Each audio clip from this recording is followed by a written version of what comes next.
राज्यसभेच्या एका जागेवरून महाविकास आघाडीमध्ये बिघाडी झाली आहे। विधिमंडळामध्ये महाविकास आघाडीत झालेल्या बैठकीमध्ये काँग्रेसने राज्यसभेच्या एका जागेवर प्रबळ दावा केलेला आहे, तर दुसरीकडे उद्धव ठाकरेंची शिवसेना संख्याबळाच्या जोरावर दावा करते आणि अशामध्ये राष्ट्रवादी काँग्रेस शरद पवार गटाच्या प्रमुख नेत्यांनी शरद पवारांना राज्यसभेवर बिनविरोध निवडून द्यावं अशी आग्रही भूमिका व्यक्त केली आहे। या संदर्भात जयंत पाटील, शशिकांत शिंदे आणि जितेंद्र आव्हाड यांनी शरद पवारांची भेट घेऊन नेमकी भूमिका काय आहे ते मांडलेलं आहे, तर महाविकास आघाडीशी चर्चा करा अशा सूचना शरद पवार यांनी दिल्याची माहिती सूत्रांकडून कळते। मात्र उद्धव सेना आणि काँग्रेस यांच्याकडून शरद पवार गटाला योग्य प्रतिसाद मिळत नसल्याची माहिती समोर येते। मागच्या 2 दिवसांपासून शरद पवार गटाच्या नेत्यांनी उद्धव ठाकरे यांची भेटीसाठी वेळ मागितलेली असताना उद्धव ठाकरे यांच्याकडून रिस्पॉन्स मिळत नाहीये आणि त्यामुळे महाविकास आघाडीतून राज्यसभेसाठी एकमत होणार का याकडे आता सर्वांचं लक्ष लागलेलं आहे।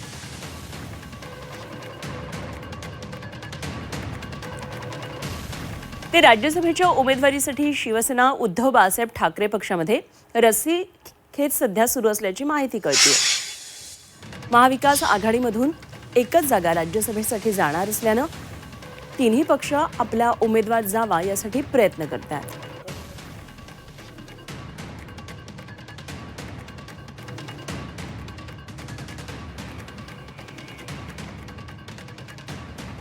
तर विद्यमान खासदार प्रियांका चतुर्वेदी, माजी खासदार राजन विचारे, विनायक राऊत, चंद्रकांत खैरे आणि माजी विरोधी पक्षनेते अंबादास दानवे हे सुद्धा राज्यसभेवर जाण्यासाठी इच्छुक असल्याची सूत्रांची माहिती आहे। तर यामधील काही जणांनी आपली इच्छा उद्धव ठाकरे यांच्याकडे व्यक्त केल्याची माहिती आहे। तर ठाण्यामध्ये ठाकरेंच्या शिवसेनेची ताकद नसल्यामुळे राजन विचारे यांचा विचार व्हावा, तर छत्रपती संभाजीनगरमध्ये शिंदे शिवसेना आणि भाजपची ताकद असल्यामुळे एकेकाळी असलेल्या ठाकरेंच्या बालेकिल्ल्यात आपली ताकद वाढावी यासाठी अंबादास दानवे आणि चंद्रकांत खैरे इच्छुक आहेत। तर दुसरीकडे कोकणामध्ये ठाकरेंच्या शिवसेनेचं प्रतिनिधित्व राहावं यासाठी माजी खासदार विनायक राऊत हे इच्छुक आहेत। मात्र ही जागा नेमकी आता कोणत्या पक्षाच्या पारड्यामध्ये पडणार आणि त्यानंतर उमेदवारी संदर्भात तिन्ही पक्षाकडून विचार केला जाणार हे कळले।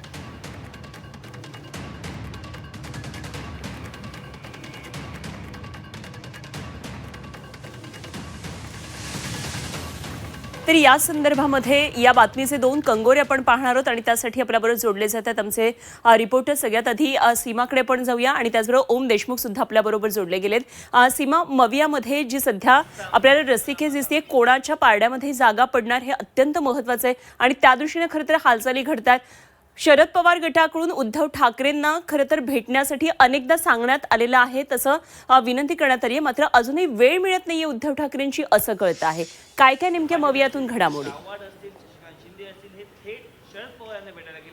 नक्कीच अनुभवा, अगदी बरोबर। राज्यसभेच्या एका जागेवरून महाविकास आघाडीमध्ये सध्या रस्सीखेच सुरू आहे। एकीकडे या जागेवरती ठाकरे गटाने संख्याबळाच्या जोरावरती दावा केलेला असताना काँग्रेसने सुद्धा आपली इच्छा व्यक्त केलेली आहे आणि राज्यसभेवरती आपला उमेदवार पाठवण्यासाठी त्यांच्याकडनं सुद्धा दावे प्रतिदावे हे जे केले जात आहेत। तर दुसरीकडे शरदचंद्र पवार पक्षाचे जे वरिष्ठ नेते आहेत ते असं म्हणतात की शरद पवार हे अनुभवी नेते आहेत, त्यामुळे त्यांना या जागेवरती बिनविरोध निवडून द्यावं अशी ते मागणी करतायत। काल या संदर्भातच शशिकांत शिंदे असतील, जयंत पाटील, जितेंद्र आव्हाड यांनी शरद पवार यांची भेट घेतली आणि तुम्हीच या जागेवरती निवडून जावं अशी त्यांनी इच्छा, आग्रही भूमिका शरद पवार यांच्यासमोर मांडली। यावरती शरद पवारांनी आपली भूमिका स्पष्ट केलेली नसताना तुम्ही महाविकास आघाडीच्या नेत्यांसोबत चर्चा करा असं म्हणत महाविकास आघाडीच्या नेत्यांच्या कोर्टामध्ये चेंडू टाकलेला आहे। एकीकडे आदित्य ठाकरे हे वारंवार या जागेवरती दावा करत असताना काँग्रेसकडनं सुद्धा राज्यसभेच्या या जागेवरती दावा केला जातोय। तर अनुभवी नेते म्हणत या जागेवरती शरद पवार यांचीच वर्णी लागली पाहिजे यासाठीचे प्रयत्न जयंत पाटील, शशिकांत शिंदे, जितेंद्र आव्हाड आणि इतर नेत्यांकडनं सुरू आहेत।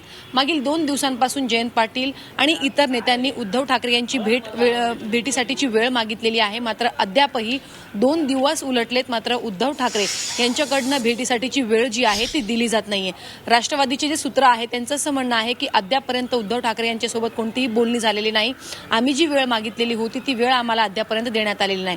आता हे सगळ्या घडामोडी मागील 2 दिवसांपासून पाहिल्यानंतर एक गोष्ट लक्षात लक्षात येते की काँग्रेस आणि उद्धव ठाकरे हे राष्ट्रवादी शरदचंद्र पवार पक्षाला कुठेतरी फारसा प्रतिसाद देताना ते कुठेतरी पाहायला मिळत नाही. चर्चा करण्यासाठी ते कुठेतरी टाळाटाळ करत आहे का, असा एक सवाल जो आहे तो खरे उपस्थित सीमा. केला आणि जातोय. ह्याची जी आता दुसरी सध्या बाजू आहे अधिवेशन ती सुरू म्हणजे आहे. शिवसेना आजच्या युबीटी मध्ये नेमकं या संदर्भात काय चाललंय हे आपण जाणून घेऊया ओम कडून. ओम साठी आपल्या बरोबर थेट जोडले गेलेत. ओम, सगळ्यात महत्त्वाचं आपण बाजू पाहिली की मवियामध्ये एक प्रकारे रस्सीखेच चालू आहे. अजूनही कुठलाही प्रतिसाद एकमेकांना दिला जात नाहीये. मात्र शिवसेना युबीटी मध्ये सुद्धा अनेक जण इच्छुक असल्याचं कळतं आहे.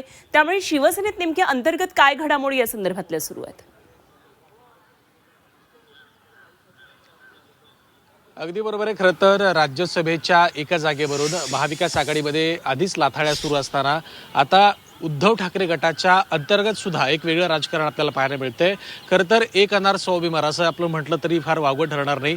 या एका जागेसाठी अद्याप ती जागा मित्रपक्षाला जाणार की शिवसेना ठाकरे गट ही जागा लढवणार हे निश्चित झालेलं नसतानाच पक्षातल्या नेत्यांकडनं आता कुठेतरी या जागेसाठी रस्सीखेच होताना पाहायला मिळते. ज्या पद्धतीची नावं तुम्ही आत्ता घेतली त्यामध्ये विनायक राऊत असतील, चंद्रकांत खैरे असतील किंवा ठाण्यामधनं राजन विचारे असतील, या सगळ्याच व्यक्तींकडनं आता या संदर्भामध्ये नावांची कुठेतरी चर्चा सुरू झालेली पाहायला मिळते.